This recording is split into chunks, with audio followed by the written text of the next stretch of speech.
Amém. Paz do Senhor, irmãos. Estamos gratos a Deus pela oportunidade de estar aqui no culto de ensino e por essa oportunidade. Deus continue abençoando nossa igreja, que esse ano está aí fazendo 85 anos.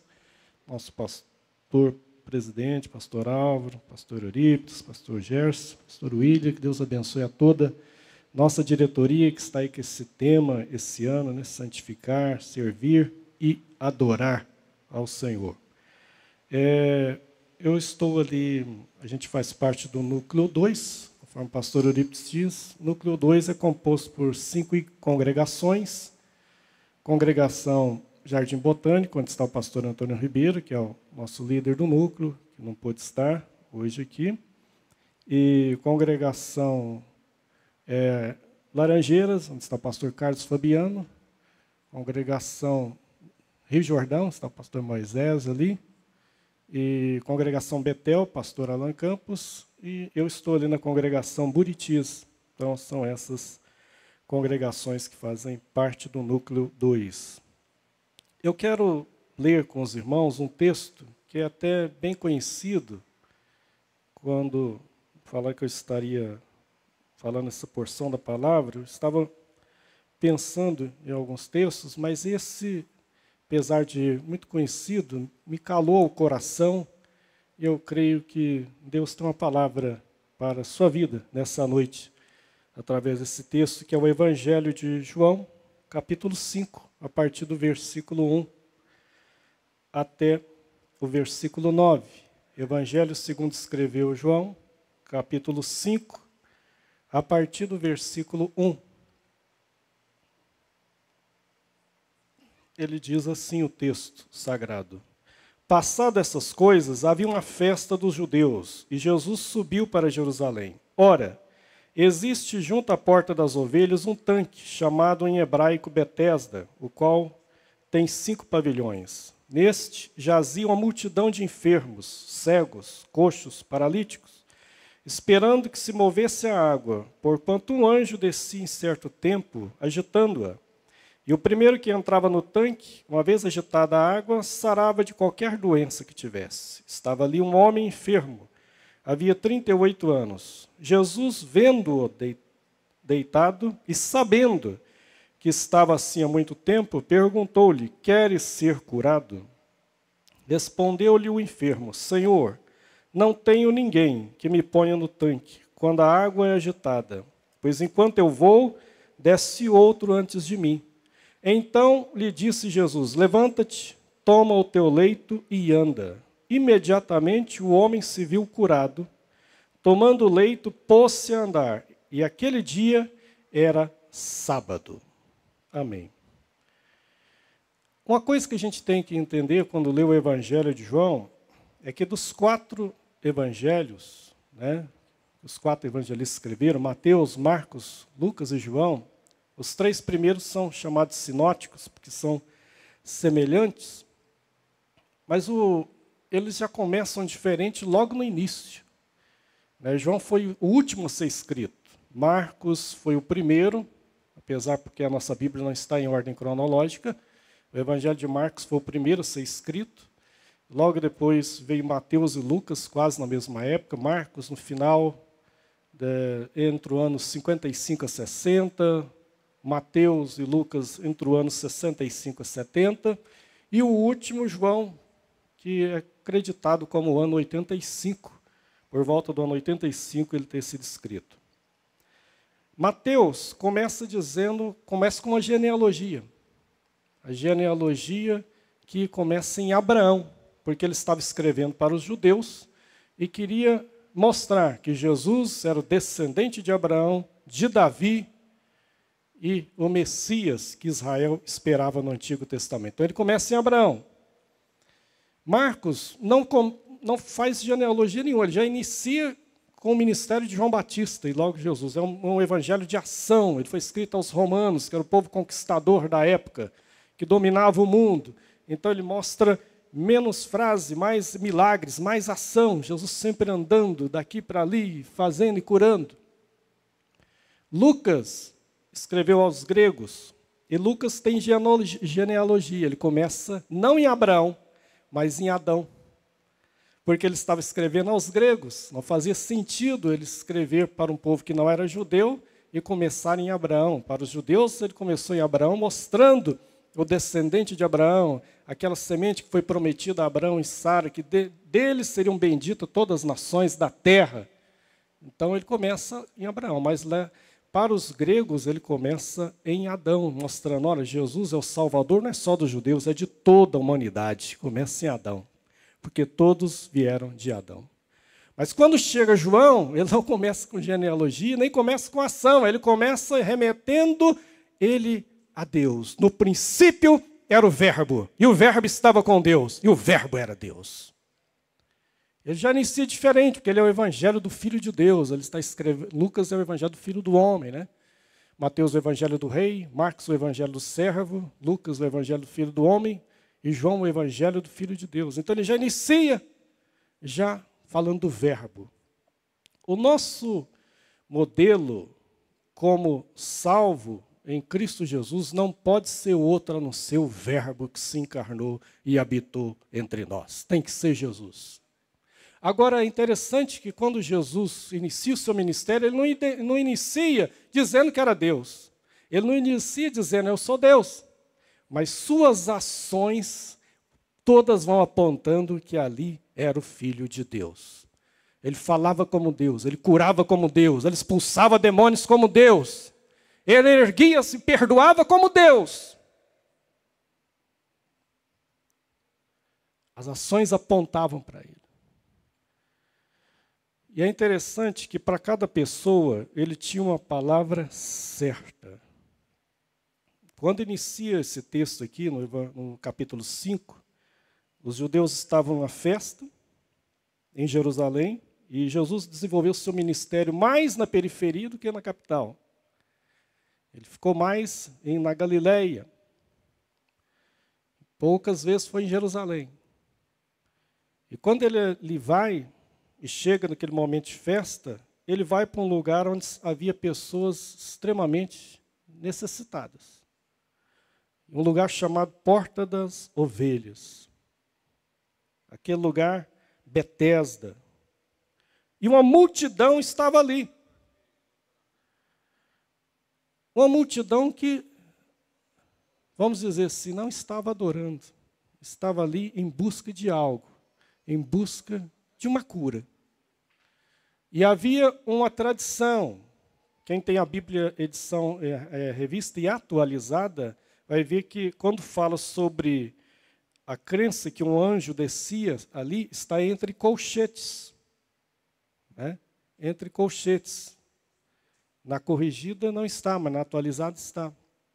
Então, era uma crença que havia um anjo que descia em certo tempo e movia as águas. E uma multidão ficava esperando ali. Entre aquela multidão, a Bíblia diz que tinha um homem que fazia 38 anos que estava ali. É muito tempo. 38 anos é muito tempo. Então, Jesus chega ali. E aí a gente vê algo muito interessante aqui. Em primeiro lugar, no versículo 6, fala que Jesus, vendo, Jesus o viu. Vendo o quê? Deitado. E depois, o verbo de ligação, sabendo que estava ali há muito tempo. Em primeiro lugar, Jesus viu, e depois ele sabia. Hoje o coral cantou, sonda-me. E ele nos conhece por dentro e por fora. Ele sabe a sua história e a minha. Ele conhece suas virtudes e também defeitos. Jesus o viu e sabia da sua condição. Mas aí Jesus faz uma pergunta. Bom, a gente leu que ele viu e que sabia que ele estava ali há muito tempo. Mas a pergunta que ele faz parece não fazer sentido, sendo que ele sabia. Ele diz, queres ser curado? Bom, mas se ele sabia que ele estava ali há muito tempo, parece uma pergunta idiota. Chegar e perguntar, você quer ser curado? Por quê? Porque Jesus sabe como ele dirigia palavras certas para a hora certa e para a pessoa certa. Para Nicodemos, que era um intelectual da época, que era o professor da faculdade de Jerusalém, que era o mestre da teologia em Jerusalém, que tinha indagações filosóficas e teológicas, ele fala para ele, te é necessário nascer de novo. E aquele homem entrou em parafuso, aquele teólogo. Oh, mas espera aí, eu vim buscar algo aqui, mas agora o senhor colocou mais algo na minha cabeça ainda. Como nascer de novo? Eu vou ter que voltar ao ventre da minha mãe? Não, se você não nascer da água e do Espírito, você não vê o reino de Deus. Para a mulher samaritana, ele faz um pedido, dá-me de beber. Me dá água. E ela vem querendo fazer uma polêmica com Jesus, uma polêmica étnica, uma polêmica religiosa, e dizendo, olha, o senhor é judeu, eu sou samaritano, o senhor é homem, eu sou mulher, só aí já tem um impedimento para a gente comunicar, e o senhor vem aqui me pedir água. E Jesus sai da polêmica, porque ele era um ganhador de almas por excelência, e vai direto ao ponto e fala, olha, eu estou te pedindo água, mas eu também tenho uma água. Só que a água que eu tenho para oferecer, se você tomar, nunca mais terá sede, mas quem tomar dessa água volta a ter sede. A mulher já esquece a polêmica que ele era judeu, já esquece tudo e já fica com a curiosidade na água. E fala, Senhor, me dá dessa água então. Ou o senhor acha que é maior que o nosso pai Jacó, que há 2000 anos atrás furou esse poço? E Jesus não entra na polêmica de novo, ela tenta voltar a Jesus, ele não entra no negócio polêmico com Jacó. Ele insiste na questão da água. Ele fala, não, a água que eu te der, quem toma dela, flui do seu interior rios de água viva que salta para a vida eterna. Ele tinha a palavra certa. E ela vem e fala, olha, quando o Messias vier, acho que ele vai falar isso que o senhor está falando. Ele falou, não. Aí ele se revela. Sou eu. Vai e chama o teu marido. Não, eu não tenho marido. Ah, sim, você já teve 5 casamentos fracassados. E agora você está num relacionamento não oficial. Então, de fato, de uma certa forma, você está até falando verdade, que não é seu marido. Mas chama, porque eu também tenho algo para a vida dele também. Porque Jesus acolhe a todos. Sem estereótipos, sem preconceito. Quando ele chega para esse homem, para aquele casal que faltou o vinho no capítulo 2, e que foi o primeiro milagre de Jesus, e Maria falou, olha, acabou o vinho. E eles eram convidados. Um casamento tem despesa, tem projeto, tem planejamento. Certamente planejaram para X pessoas o casamento e veio mais do que o convidado. Acabou o vinho, acabaram o vinho, era fim da festa. E Jesus, o que tenho eu contigo, mulher? Ainda não é a hora. Mas ela crê e fala para os serventes, faz tudo o que ele falar. E ele chega e faz algo inusitado. Havia nas casas dos judeus na época talhas, vasos de purificação ritual, porque eles faziam determinadas lavagens e purificações. Chegava da rua, se purificava, se tocava em determinada coisa impura, purificação, era purificação cerimonial. E Jesus pede para colocar vinho nessas taças. E fala, põe vinho nesses jarros aí. Enche de água, põe água nesse, e transforma em vinho. Quando serve, o casamento está salvo, a festa do casamento. O mestre Sala chama o noivo e fala, olha, eu quero te dar os parabéns, sua festa foi muito boa. Agora, achei interessante você, porque todo mundo faz o contrário, solta o vinho bom no início, e lá pela madrugada, quando o pessoal já está chamando cachorro de charrete, isso pode vir vinagre, que fala que é o melhor vinho, de maior qualidade, aí vem um vinho inferior. Você não. Você colocou o vinho inferior primeiro e deixou o melhor para o final. Você fez diferente, você é um inovador, ainda elogiou o rapaz. E Jesus salvou aquela festa de casamento. Mas se para esse homem aqui, que está há 38 anos, Jesus tivesse falado, ó, necessário te ia nascer de novo, ele ia falar, Senhor, 38 anos sofrendo, basta uma vida, nascer de novo, não precisa não.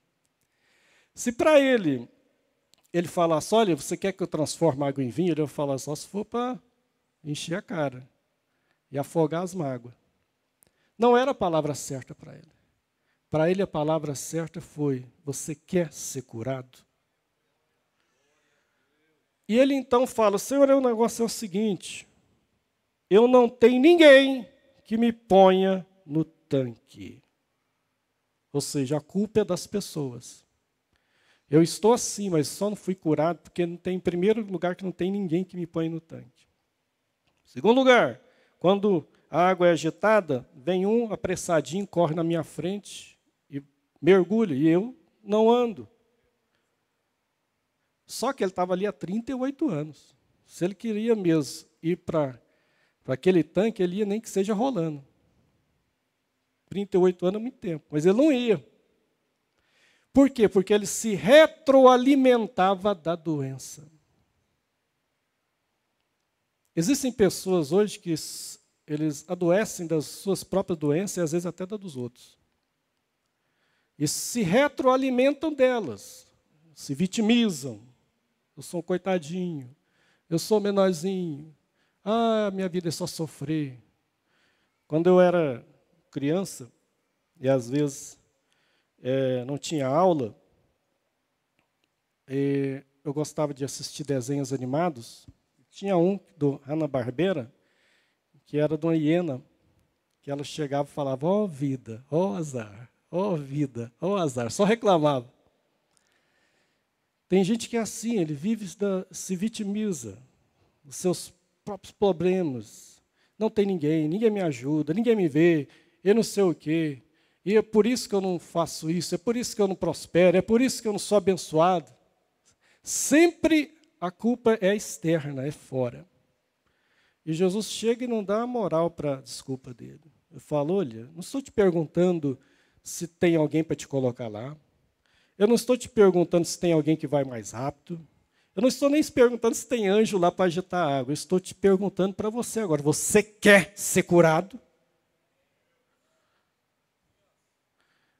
E é interessante que quando o salmista, no Salmo 139, fala, sonda-me, no versículo 4 ele usa a seguinte expressão, antes que a palavra chegue à minha língua, tu já a conheces toda.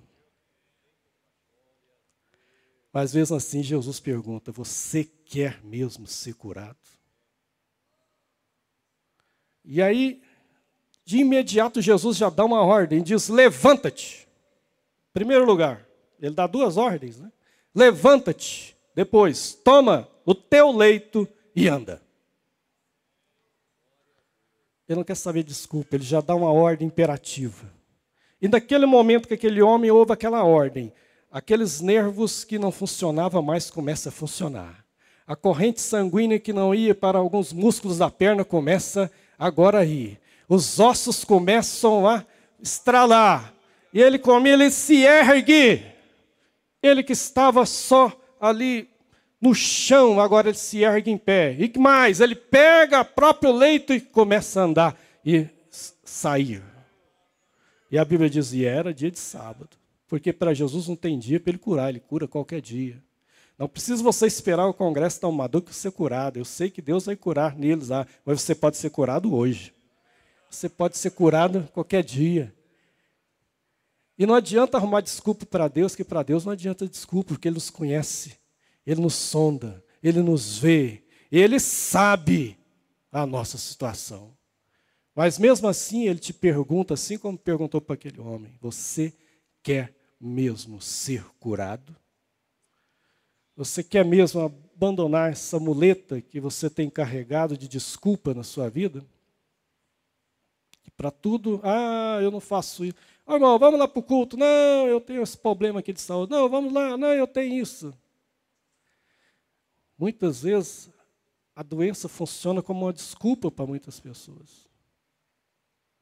Não, você vai andar por você mesmo.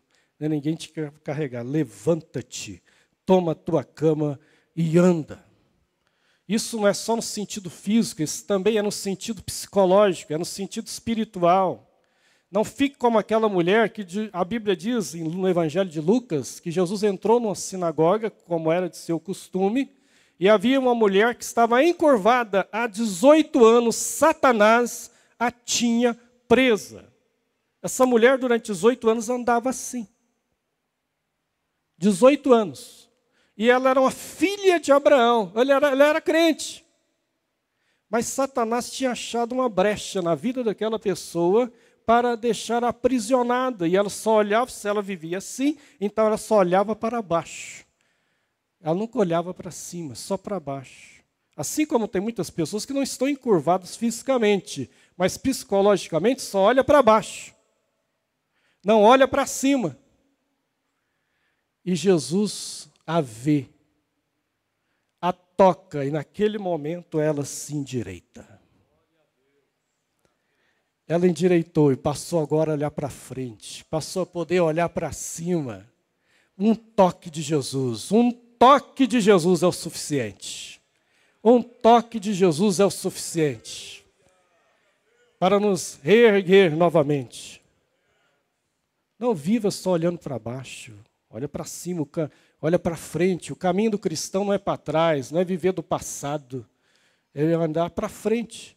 Por isso que Paulo diz aos Filipenses, para a gente, esquecendo do passado que para trás fica, que a gente não pode ficar andando, olhando no retrovisor, senão vai bater. Tem que olhar para frente. Corramos a carreira que nos está proposta, olhando para o alvo, para Jesus, que é o autor e consumador da nossa fé. Olha para frente. Aí aquilo que aconteceu, está no passado. Agora, viva o presente e espere o melhor do futuro em Deus, porque o nosso futuro está nas mãos de Deus. E o presente é presente, por isso o nome presente é um presente, é uma dádiva que nos está sendo dada. Aquele que te feriu, que te machucou, que te humilhou no passado, ele ficou no passado, você agora vive no presente.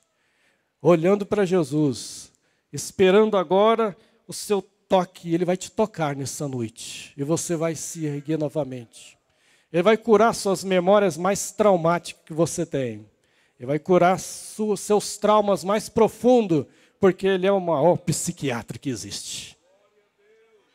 Você sabe que se você olhar na cidade, aí você não vai achar nenhuma clínica dizendo que aqui trata da alma. Você não vai achar ninguém. Você vai achar alguém que trata da mente, alguém que trata do corpo, mas da alma você não vai achar consultório nenhum, porque esse consultório só Jesus tem. Só Jesus tem esse consultório. Ele que trata da alma. Ele que nos cura por dentro e por fora.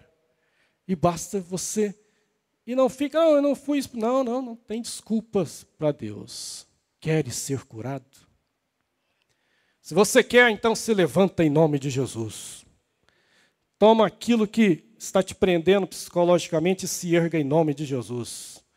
É tempo da gente se erguer. Estamos vivendo numa época tremenda, em que a gente vê realmente o diabo vomitando o pior que há do inferno, porque estamos vivendo nos tempos chamados últimos dias. Mas também, contraditoriamente, enquanto o diabo faz isso, o profeta Joel diz que nos últimos tempos, assim como a nuvem poderia ficar até vermelha de sangue, falando da violência, no entanto, mesmo em meio a esses últimos tempos, Deus derramaria do seu espírito sobre toda a carne. E os velhos teriam visões, e os jovens profetizariam. A coisa pode estar toda esquisita, mas o Espírito de Deus também está sendo derramado.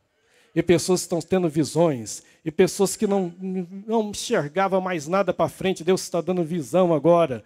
Pessoa que não profetizava está profetizando agora em nome do Senhor. Não essas profecias que tem umas aí, que misericórdia. Então as coisas aí que é até vergonhosa. A gente vê vídeos na internet que dá vergonha. Não é isso não é aquelas coisas que mais parece coisa esotérica do que espiritual. Não, é a profecia que o Espírito Santo mesmo te impulsiona. E te diz, olha, sua família tem jeito. Olha, há esperança para o seu filho. Oh, há esperança para sua filha. Olha, seu fim não é agora. Você vai até onde Deus falar que vai. Se alguém falou que você não vai, você não dê ouvidos para isso, que você vai onde até Deus falar que você vai. Quem traça o seu limite é o Senhor. Ele te sonda, Ele te conhece, Ele vê todos os nossos caminhos. É Ele que nos restaura, é Ele que nos renova, é Ele que nos cura, é Ele que nos salva, é Ele que nos liberta.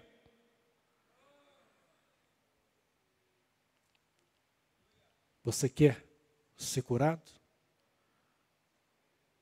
Essa decisão é só isso. Ah, mas eu pensei que era mais complicado. A gente que complica as coisas. Na verdade, as coisas de Deus é simples. O Evangelho é simples. O Evangelho é Deus estava em Cristo reconciliando consigo o mundo. Pronto. É isso. É boas novas. Não é palavra de destruição, não. O Evangelho é boa nova. É boa nova para a sua vida. É boa nova para todos. O Evangelho é a boa nova. Mas ele inclui responsabilidades. Ele inclui também transformação. O Evangelho também vem carregado da mensagem: arrependei-vos, porque é chegado o reino dos céus. Arrependa-se. Conversão significa dar meia volta. É estar numa direção e depois ir para outra. E todo dia nós temos que nos converter. Isso não é só uma vez na vida que se faz. Todo dia a gente tem que estar convertendo. Ser discípulo de Jesus não é um curso apenas pré-batismo. Ser discípulo de Jesus é a vida toda. Ser discipulado é a vida toda. E o nosso mestre é Jesus. E o nosso guia é Jesus. Que Deus possa nos abençoar. Posso orar? Posso fazer uma oração? Eu vou pedir aos irmãos para estar em pé, nós vamos estar orando em nome do Senhor. Glória a Deus. Creia, porque hoje correntes estão sendo quebradas em nome de Jesus. O Espírito de Deus está derramando do seu amor, da sua graça. A unção do Senhor quebra todo jugo, segundo o apóstolo João diz. A unção quebra o jugo. E nessa noite, jugos de vergonha, jugo de derrota, jugo de doença, jugo de desprezo estão sendo quebrados em nome de Jesus. A unção quebra o jugo, a unção quebra o jugo. E a unção não é grito, a unção não é pular, a unção é unção, é o Espírito Santo que dá. Às vezes ele manifesta. Quantas vezes o Espírito Santo, o Deus manifestou no meio do fogo na Bíblia? Sim. Com Moisés, com Abraão, com Elias. Mas um dia ele se apresenta para Elias e a Bíblia diz que Deus não estava no fogo. Mas ele já tinha manifestado muitas vezes no fogo. Veio um vento quebrando tudo. E Deus manifestou no vento muitas vezes. Para Jó ele manifestou no redemoinho. Porque a vida dele estava no redemoinho, então Deus manifestou no redemoinho. Mas ali a Bíblia diz que Deus não estava no vento. E veio um terremoto quebrando as pedras. E Deus já havia mandado terremoto, mas agora a Bíblia diz que Deus não estava no terremoto. E de repente veio uma voz mansa e suave, e era a voz do Senhor. Dizendo: o que você está fazendo aqui, Elias? Lugar de profeta não é dentro de uma caverna. O que você está fazendo aqui? E aquela voz mansa e poderosa que vem, restaura e renova o profeta para uma nova missão. Que ele faz até o dia que é arrebatado, um símbolo da igreja. E nesse momento Elias é um símbolo da igreja. Ele sai renovado até que ele é arrebatado um dia, assim como também a igreja será. Pai Celestial, nesse instante eu te adoro e te louvo. Sabemos, ó Deus, que somos carentes da tua graça, da tua misericórdia. Eu te peço que nessa noite o Senhor venha agora derramar do teu espírito, do teu amor, desses corações que, ó Deus, estão precisando de ser aquecido a chama do amor e da fé em ti, ó Pai. Quebra, Senhor, correntes, ó Deus. Quebra, Senhor, todo mal. Repreende doenças físicas, como também doenças espirituais e psicológicas. Em nome de Jesus. O Senhor é aquele que nos cura o corpo, mas também nos cura a alma. Aleluia! E que o teu Espírito venha efetuar curas aqui. Aleluia! Quantos estão ouvindo e pensando, eu quero ser curado? Estão dizendo aí no seu banco, eu quero ser curado. E que teu Espírito efetue agora cura, derrame da tua graça, porque a tua graça é poderosa. A tua graça é maravilhosa. Nós não merecíamos, mas o Senhor derramou sobre nós a tua graça, o teu favor imerecido. Aleluia! Através do sangue de Jesus, do sacrifício perfeito. Aleluia! Que nos tornou aceitáveis a Deus, não por nossos méritos, mas pela tua graça. Aleluia! Ó Pai, em nome de Jesus, continua abençoando teu povo, a tua igreja, assim eu te peço. Amém.